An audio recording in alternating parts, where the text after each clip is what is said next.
Holdings, another steal. Lakindo, easy 2 points. Need for the annunciation counter. Atleta coast to coast. Look at that 2 points. One extra pass, number 21.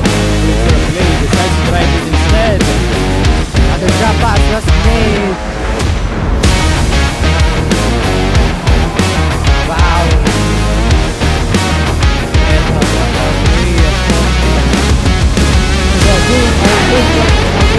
Now Malate in the road.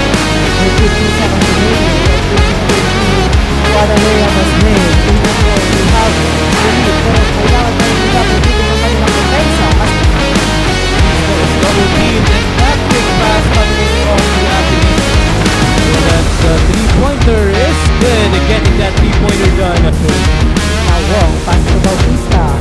Bautista. 3.